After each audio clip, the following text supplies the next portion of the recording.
Back to my new blog हैन। आज म के अरे एकदम छोटो ब्लग बनाउनु वाला छु। It's gonna to be very small किनकि म चाहिँ अहिले यता के अरे घरबाट केही सामान किन्न निस्केको थिएँ अनि आज यसो पानी पनि परिरहेछ अनि म चाहिँ यता के अरे अब मेन यो भिडियो बनाउन लागेको भने चाहिँ लाइक जर्मनमा चाहिँ अब तपाईहरुले केही सोच्थे कि मसँग अहिले यो नाटा दे कोको भन्ने यो लाइक भन्नाले लेमन अनि त्यसपछि यो ब्लुबेरी र अनि त्यसपछिको मिक्स भएको त्यो हो हैन। लाइक यो चाहिँ एउटा लाइक हेल्दी ड्रिङ्क टाइपकै हो, एनर्जी ड्रिङ्क त्यस्तो केही पनि हैन, जस्ट यो नर्मल हुन्छ नि हो। त्यो मलाई चाहिँ यस्तो लास्ट मिनट लाग्छ अनि त्यही भएर यस्तो मैले किनेर हुन्छु। अनि मसँग लाइक त्यो कोक फ्यान्टाहरू खाएको अनि त्यसपछि मिनरल वाटरहरूको त्यो बोतलहरू थियो के, जस्तै कि हामी नेपालमा हामीले बोतलहरू किन्यौँ गऱ्यौँ भने उ गरिदिन्छौँ नि हो। हामी नेपालमा बोतल सोतल किन्यो भने हामीले लाइक फालिदिने यताउता गरिदिने गर्छौँ नि त। यहाँ चाहिँ मान्छेहरूले के गर्छन् भने बोतलहरू जम्मा गरेर गर्छन्, किनकि जस्तै हेर्न सक्नुहुन्छ यो बोतलमा यहाँनिर यो जुन चाहिँ यो वाला मार्क छ नि, यो भनेको चाहिँ तपाईँले त्यो बोतल डिपोजिट गर्नुपर्छ अनि त्यो गरे अनुसार तपाईहरुलाई 25 सेन्ट चाहिँ फिर्ता आउँछ हैन। अनि त्यस्तो गरेर मान्छेहरूले पैसा पनि कमाउँछन् टन्नै। अनि म चाहिँ अब अहिले यहाँ मार्केट गइरहेको छु। हेर्न सक्नुहुन्छ हाम्रो मामाको गाडी गयो भर्खर, सायद केही इमर्जेन्सी होला, नत्र किनकि नर्मल्ली यस्तो यो त्यहाँ हेर्न सिग्नलमा यहाँ रोक्नुपर्छ, बाटो काट्न मिल्दैन। यदि मैले काटे भए मामाले देखेर मैले काटे भए चाहिँ मलाई 60 युरोको फाइन लाग्थ्यो। सो भन्न लक रहेछ, न त नर्मल्ली कुनै बेला त काटिदिने नि गरेको थिएँ। यस्तो हतार भएर पानी पर्ला चाहिँ हेर्न सक्नुहुन्छ यहाँ, तर त्यहाँ अर्को दुई ठाउँमा त हरियो आइसक्यो, अब यता कहिले आउँछ ओके।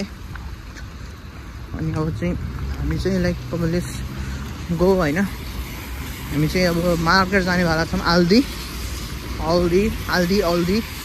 लाइक म सबैलाई थाहा होला त्यो मार्केटको बारेमा। चाहिँ मैले लास्ट टाइम मेरो कफल्यान्डको भिडियो पनि बनाएको थिएँ, लाइक यहाँको त्यो वान अफ द बेस्ट ठुलो सुपर मार्केट हो। अनि त्यसपछि तपाईँहरूले त्यो भ्लग हेर्नु भएको छ भने चाहिँ तपाईँले मैले त्यहाँनिर मेन्सन गरेको थिएँ त्यो फान्डको मसिन हो, मतलब त्यो चाहिँ हामीलाई रिसाइक्लिङ मसिन भनौँ न, बोतल रिसाइकल गरेर त्यो हुन्छ। म पहिला यो मेरो जुस पनि भइदिइहाल्यो। अनि त्यसपछि हेरौँ कति मसँग त्यस्तै 10-12वटा बोतल छ होला सायद होइन।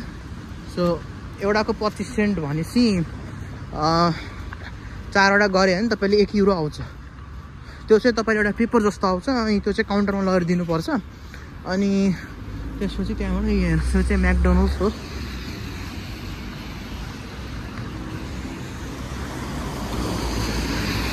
यो एउटा मार्केट भयो, योभन्दा नि अर्को मार्केट चाहिँ जानुको म त्यहाँ गएर चाहिँ म चेन्ज गर्ने भएको छु। अनि यसो तपाईँहरूले त्यो सिस्टम फन्ड कसरी वर्क गर्छ भन्ने कुरोमा चाहिँ देखाउनु खोजेको हो मैले धेरै भिडियो किनकि आज मार्केटको मैले धेरै भिडियो बनाउन चाहिनँ, म बनाउन पनि मलाई मन छैन। सो हेर्न सक्नुहुन्छ मैले मेरो बोतल रिटाएँ। अब चाहिँ हामी मार्केटतर्फ लागौँ।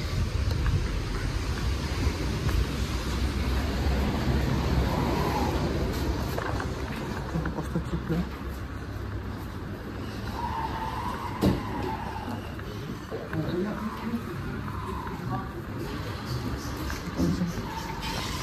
नर्मल्ली मैले यसरी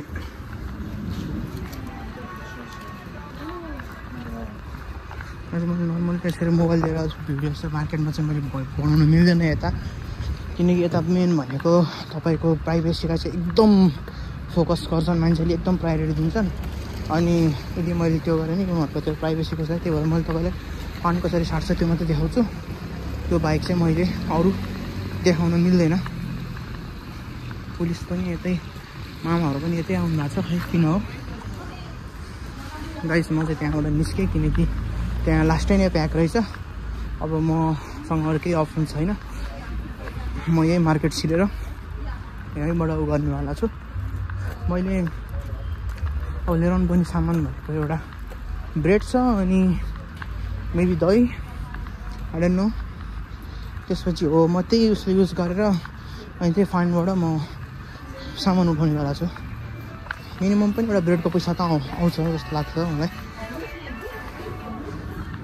ओके, सो हेर्न सक्नुहुन्छ यो मेसिन चाहिँ यस्तै हो। अनि यहाँ मैले चाहिँ यसरी ओपन गर्छु।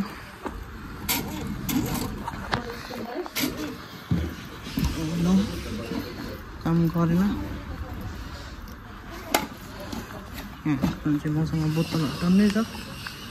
सरी, त्यो काम गरेन। फेरि हामी गयो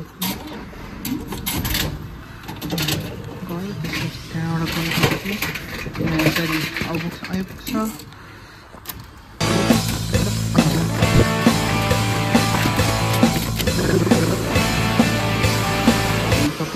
मेरो 202 euro 75 cents भयो। अब म चाहिँ सामान किनेर त्यसपछि यसलाई यो स्क्यान गरेँ भने चाहिँ मैले पैसा फिर्ता पाउँछु। र मैले यो वर्ष के सामान पऱ्यो भने चाहिँ मैले पैसा तिर्नु पर्दैन।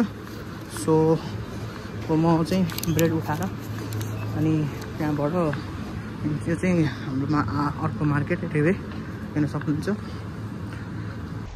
सो गाइस मैले चाहिँ सपिङ गरेर निस्किसकेँ होइन। मतलब ब्रेड किनेको थिएँ एउटा। मलाई चाहिँ आज लाइक फाइदा चाहिँ फाइदा भयो, किनभने हेर्न सक्नुहुन्छ मैले एउटा ब्रेड किनेको थिएँ। अनि त्यसपछि मैले लाइक 2 euro 75 cents फिर्ता पाएको थिएँ नि त। तर यो ब्रेडको मलाई ओन्ली कस्टेड 74 cents। अनि त्यही भएर मैले चाहिँ 2 euro फिर्ता पाएँ। 1 cent मैले अब त्यहीँ छोडिदिएँ 1 centको लागि के हो गर्नु भनेर। सो अनि त्यही भएर हेर्न सक्नुहुन्छ 2 euro 75 cents। सरी, पैसा झऱ्यो। सो त्यही हो गाइज। सो गाइज मैले भन्न खोजेको त्यही हो। अब लाइक यहाँ चाहिँ बेनिफिट के हुन्छ भने तपाईँले लाइक तपाईँ होइन बोतलहरू जम्मा गरेको गरेको मैले देखेको नि छु। मान्छेहरूले लाइक टन्नै गरेर 100-200 युरोको बोतलहरू जम्मा गरेको नि छन्। मैले अहिलेसम्म हाइएस्ट गरेको भनेको एकचोटि मैले 35 युरोको बोतल जम्मा गरेको थिएँ। त्यो बेला 3टा झोला बोकेर आएको थिएँ म ठुल्ठुलो। सो त्यही हो, बोतल क्यान्सहरू चाहिँ यहाँनिर लाइक यसरी रिसाइकल गर्छन्। यो सिस्टम चाहिँ राम्रो हो। इफ नेपालमा पनि यस्तै टाइपको सिस्टम ल्याउन सक्यो भने चाहिँ लाइक नेपालमा पनि अलिकति राम्रो इको फ्रेन्डली इन्भाइरोमेन्ट चाहिँ हुन्छ होला। किनकि यहाँतिर तपाईँहरूले देख्न सक्नुहुन्छ कतै पनि यताउता बोतल सोतल फ्यालेको हुँदैन नि त त्यो उसले गरेर। अनि त्यसले बोतल सोतल फाले हुँदैन, जसले गर्दाखेरि चाहिँ लाइक अलिकति सफा छ यताको इन्भाइरोमेन्ट, राम्रो छ, सफा छ, राम्रो छ। बोतलहरू यस्तो प्लास्टिकको बोतलहरू कतै यता क्यानहरू फाले हुँदैन। मान्छेहरू लाइक अब फान्ड यस्तै अब रिसाइकल गरेर पैसा चाहिनेहरूले लाइक राख्छन्, ब्यागमा राखेर हिँड्छन्, नभए चाहिँ डस्टबिनमा भए नि फालेर हिँडिन्छन् ताकि अरूले उ गर्छन्। यस्तो लाइक यहाँनिर यस्तै फान्ड, यसलाई फान्ड भन्छ लाइक भनौँ न। यस्तै रिसाइकल गरेर जम्मा गरेर मान्छेहरूले कतिले त्यसरी नै पैसा कमाइरहेको छन्। सो त्यही हो। सो आजको लागि यति नै हो, मैले धेरै बनाइनँ। So see you guys in next blog.